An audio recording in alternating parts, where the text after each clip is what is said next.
এতদিন যে ধরনের বাংলাদেশের ইতিহাসকে, এটা আমি আরো একটা আমাদের আলোচনা সবাই বলেছিলাম যে বাংলাদেশের ইতিহাসের সাথে যে নির্মমতম কু আওয়ামী লীগ করেছে, সেই ইতিহাসগুলো এখন পুনরুদ্ধার করার প্রক্রিয়া আছে। এবং এই ইতিহাসগুলো পুনরুদ্ধার করা কিন্তু আসলে শুধু ইতিহাস পুনরুদ্ধার করা না, এটা আসলে আমাদের গণরাজনীতি, যেটা আরিফ আদি খুব যথার্থ বলেছেন একটু আগে, যে পার্টি রাজনীতি এবং গণরাজনীতি যে পার্থক্য তিনি করার চেষ্টা করেছেন, পিপলের জন্য রাজনীতি করা, আরেকটা হলো পার্টির জন্য রাজনীতি করা। তো এই গণরাজনীতি করার জন্য এই যে ইতিহাসটাকে পুনরুদ্ধার করা, এটা হচ্ছে খুব গুরুত্বপূর্ণ। কারণ আপনারা জানেন যে ইতিহাস যে কথাটা বলবে সেই কথাটাই আসলে রাজনীতিতে এসে কাজ করবে। ইতিহাস যার কথা বলবে রাজনীতিতে আপনি তাকেই মানে অন্তত ক্ষমতার দিকে দেখতে পারবেন। এগুলো নিয়ে অনেক কথাবার্তা ইতিমধ্যে হয়েছে। তো আমাদের এই 52 ভাষা আন্দোলন, দেখেন যে আওয়ামী লীগ সরকার বা আওয়ামী লীগ শেখ হাসিনা আমাদের ইতিহাসের সাথে এত বড় মানে অন্যায় করেছে, এত বড় জুলুম করেছে যে তারা শেখ মুজিবুর রহমানকেও এই ভাষা আন্দোলনের স্রষ্টা বানিয়ে দিতে মানে পারলে তাকে ভাষা আন্দোলনের রূপকার বানিয়ে দেয়। কিন্তু তিনি, আপনারা জানেন যে ভাষা আন্দোলনের যতগুলো মানে হিস্ট্রি, ওয়েল ডকুমেন্টেড যে হিস্ট্রি আছে, কোথাও শেখ মুজিবুর রহমানের তেমন কোনো ভূমিকা ছিল না। তাহলে যেখানে তার ভূমিকা ছিল না সেখানে আপনার তাকে জোর করে প্রতিষ্ঠা করা দরকার কি? বাকি যাদের ভূমিকা আছে তাদেরকে বাদ দিয়ে। এটাই ছিল আওয়ামী লীগের ইতিহাস। এটাকেই তারা বলেছে মুক্তিযুদ্ধের ইতিহাস। এবং এই মুক্তিযুদ্ধের ইতিহাস মানে যেটা আসলে তাদের দলীয় ইতিহাস, এবং যেটা আসলে দলীয় ইতিহাসও না, এটা আসলে শেখ পরিবারের ইতিহাস। আপনি যদি দেখেন যে আওয়ামী লীগ বা শেখ হাসিনা গত 15 বছর যাবৎ যে ইতিহাসগুলো আমাদেরকে গেলানোর চেষ্টা করেছে, সেখানে আওয়ামী লীগেরই অন্যান্য লোকেরা নাই। তাজউদ্দিন আহমদ নাই, সিরাজুল আলম খান নাই, মাওলানা ভাসানী হচ্ছেন আওয়ামী লীগের প্রতিষ্ঠাতা, তিনি নাই, আব্দুর রহমান তর্কবাগীশ নাই, আব্দুর রশিদ তর্কবাগীশ নাই। এরকম যারা আওয়ামী লীগের অন্যান্য যে অংশ আছে, যারা শেখ মুজিবুর রহমানের বাইরে কে আছে তাহলে ইতিহাসে? শুধু আছে শেখ মুজিবুর রহমান আর শুধু আছে শেখ মনি। এর বাইরে কিন্তু, তার মানে যে দল, যে পরিবার তার দলের প্রতি ন্যায্যতা তৈরি করতে পারে না ইতিহাস লেখার ক্ষেত্রে, তারা কিভাবে জাতির ইতিহাস লিখবে? তারা লিখতে পারবে না এবং পারে না। এবং এই ইতিহাসটাকে তারা এই যে ইতিহাস নিয়ে যে ভয়ঙ্কর কর্মকাণ্ড করলো গত 15 বছর, এটার সাথে তারা যেভাবে দেশ শাসন করেছে তার সরাসরি সম্পর্ক আছে। রাজাকারের বাচ্চা নিয়ে অনেক কিছু তারা আমাদের বক্তারা বলেছেন, আপনারা শুনেছেন। এই রাজাকারের বাচ্চা বলাটা খুব নিরীহ ব্যাপার না। এটার সাথে কোটা সংস্কার আন্দোলন, মানে এটাকে শুধু একটা ট্যাগিং হিসেবে দেখলে হবে না, এটার সাথে চাকরির সম্পর্ক করে ফেলেছে তারা। যে কোটা, আপনি চাকরির ন্যায্যতা চাইলে আপনি রাজাকার। তার মানে হচ্ছে যারা পার্টির প্রতি লয়াল, যারা দলের প্রতি লয়াল, তারা চাকরি পাবে, এবং এর বাইরে যারা এটা বিরোধিতা করবে তারা হচ্ছে আসলে আপনার রাজাকার। এটা ছিল আওয়ামী লীগের লজিক। এভাবেই তারা দেশ চালিয়েছে। এবং তারা বাঙালি বনাম মুসলমান, প্রগতির পক্ষে বনাম প্রগতির বিপক্ষে, মুক্তিযুদ্ধের পক্ষের বনাম মুক্তিযুদ্ধের বিপক্ষে, এই ধরনের নানা ধরনের বিভাজন করে, যেটা আমাদের বক্তারা বলেছেন যে হত্যাযজ্ঞ প্রাণী তৈরি করেছেন। আপনি রাজাকার, আপনি মুক্তিযুদ্ধের বিরুদ্ধে শক্তি, মানে আপনি আওয়ামী লীগ বিরোধী হলেই এবং আওয়ামী লীগের ইতিহাস প্রকল্পের বিরোধিতা করলে আপনি মুক্তিযুদ্ধের বিপক্ষের শক্তি, আপনি রাজাকার, সুতরাং আপনাকে মেরে ফেলা যাবে। এটাই তারা করেছে এতকাল। এইখান থেকে বাংলাদেশ বেরিয়ে এসেছে, এবং সেই প্রথম 21শে ফেব্রুয়ারি হচ্ছে আজকে আমরা পালন করছি। ফলে এই দিবসগুলো, আমাদের এই জাতীয় দিবসগুলো আমাদের জন্য অত্যন্ত গুরুত্বপূর্ণ, যে একটা আওয়ামী লীগের সন্ত্রাস মুক্ত, ফ্যাসিবাদ মুক্ত, দলীয় অত্যাচার মুক্ত একটা সর্বজনীন ভাবে, আপনি দেখেন কি স্বতঃস্ফূর্তভাবে সারা দেশের মানুষ, আমরা দেখেছি 16 ডিসেম্বর উদযাপন করেছে, এখন 21 ফেব্রুয়ারি উদযাপন করছে। কারণ আগে যে একটা আনুষ্ঠানিকতা মাত্র ছিল, যে আওয়ামী লীগের ভয়ে আওয়ামী লীগের পার্টি ক্যাডারদের এই ধরনের দিবসগুলো ছিল আওয়ামী লীগের পার্টিদের সন্ত্রাস করার একটা মহড়া, সন্ত্রাসী মহড়া দেখানোর একটা মানে উপলক্ষ ছিল। আপনি 7 মার্চ কিংবা 16 ডিসেম্বর তারা যখন রাস্তায় নামতো, বাংলাদেশের মানুষকে তারা নাজেহাল করতো, মেয়েদেরকে তারা হয়রানি করতো, অপমান করতো রাস্তায়, এটাই ছিল তাদের এই সমস্ত দিবস উদযাপন করা। 7 মার্চের সমাবেশগুলো তো দেখতেন আপনাদের মনে আছে, যে এই সমাবেশগুলোর পরে মেয়েরা এসে ফেসবুকে লিখতো, তাদের গায়ে পানি ঢেলে দেওয়া থেকে শুরু করে অপমানমূলক কথাবার্তা বলা থেকে শুরু করে হেন কোনো খারাপ কাজ নাই যেটা আওয়ামী লীগের সন্ত্রাসী ক্যাডাররা করে নাই। আজকে আমরা আওয়ামী লীগ মুক্ত পরিবেশে 21শে ফেব্রুয়ারি উদযাপন করতে পারছি। আমাদের 52 ভাষা আন্দোলনের যারা শহীদ হয়েছেন, যারা আমাদের এই যে আমাদের স্বাধীনতার যে সংগ্রাম, আমাদের যে লম্বা যে সংগ্রামের ইতিহাস আমরা টানি, এখানেও আমরা 21 এবং 24কে যে মেলানোর চেষ্টা করেছি, এটার যারা একেবারে শুরুর দিকে আমাদের যারা পূর্ব প্রজন্ম আছেন, যাদের গর্বিত উত্তরাধিকার আমরা, তাদেরকে আমরা আজকে মন খুলে, যুক্তি বিবর্জিত, ইতিহাস বিবর্জিত আবেগ কিন্তু অনেক ক্ষতিকর। দুটো জিনিস এখানে আমাদের খেয়াল করা দরকার, যে কি 21শে ফেব্রুয়ারি আজকে কেন আমাদের, আমরা কি শুধু এটাকে একটা মানে আনুষ্ঠানিকতা, নাকি এর আজকে কোনো প্রাসঙ্গিকতা আছে? তো সেই ক্ষেত্রে আমার দুটো জিনিস মনে হয়। একটা নাম্বার হচ্ছে যে 144 ধারা জারি করা হয়েছিল 21 ফেব্রুয়ারি।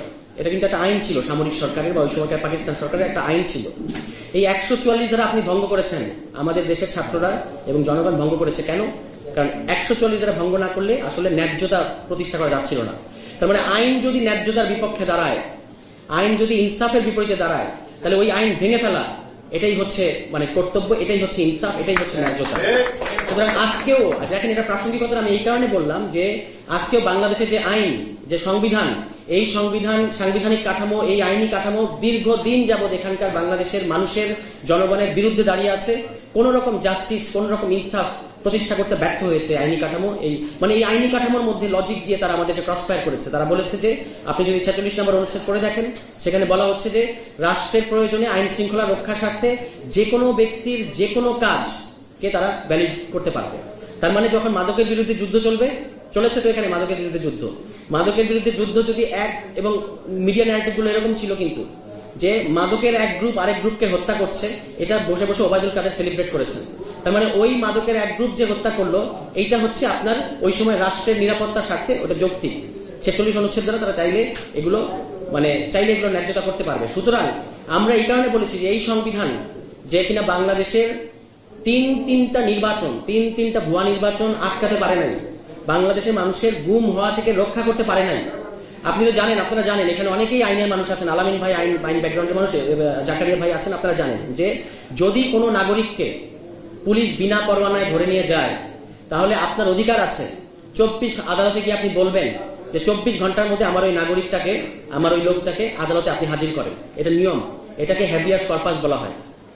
এই নিয়মটাকে তারা বিধানগুলি দেখিয়েছে কিন্তু এতদিন। তার মানে এই সংবিধান আপনাকে এই প্রোটেকশন দিতে পারে নাই। সাংবাদিক, আপনার এখানে আমাদের অনেক সাংবাদিক ভাইরা আছে, আপনার সাংবাদিক কাজলের সাথে কি ঘটেছিল খেয়াল করে দেখেন। কতদিন তিনি গুম ছিলেন, তারপর তাকে 8 মাস সম্ভবত গুম ছিলেন। গুম থাকার পরে তাকে সীমান্তে অনুপ্রবেশকারী মামলা দিয়ে দেখানো হলো, ওই মামলায় জামিন দেওয়া হলো এবং সাথে সাথে গ্রেফতার করা হয় এবং তার সাথে সাথে আবার তাকে জেলে পাঠানো হলো। এই হলো এই যে দেখেন আইন আর বেআইনের যে ফারাকগুলোকে এমন ভাবে একাকার করে দিয়েছিল আওয়ামী লীগ। গুম একটা বেআইনি ঘটনা, আর ধরে নিলাম ডিজিটাল নিরাপত্তা আইন একটা আইন। তাহলে বেআইনি একটা ঘটনার মধ্য দিয়ে যাকে তারা এতদিন গুম করে রেখেছিল, সেই লোকটাকে তারা 8 মাস পরে জনসম্মুখে এনেছে, আনার পরে আপনার আবার মামলা দিয়ে গ্রেফতার করে জেলে পাঠিয়েছে। তাহলে বেআইন আর আইনের যে ফারাক থাকতে হবে একটা রাষ্ট্রে, এটাকে তারা একাকার করে দিয়ে ভেঙে ফেলেছিল। এবং একদিন আপনারা জানেন আন্তর্জাতিক সনদ অনুযায়ী যদি কেউ 24 ঘন্টা কাউকে যদি বিনা পরোয়ানায়, যদি তার কাস্টডি পুলিশ স্বীকার না করে, যদি একদিন তাকে কোথাও গোপনে আটকে রাখে, তাহলে সেটাই গুম। তাহলে আপনি বুঝে দেখেন সাংবাদিক কাজল সহ এরা কত বড় বড় গুমের শিকার হয়েছে, মুশতাক সহ আরো কতগুলো ঘটনা ঘটেছে। এখনো আমরা জানতে পারছি যে গুম কমিশনের রিপোর্টে 1600-র বেশি লোকের আপনার অভিযোগ জমা পড়েছে।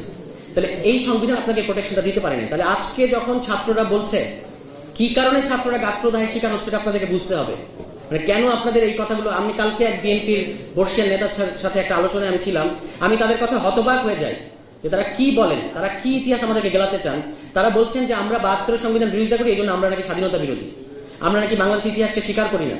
অথচ তিনি নিজে 90-এর ছাত্র আন্দোলনের একজন অন্যতম গুরুত্বপূর্ণ ছাত্র নেতা ছিলেন।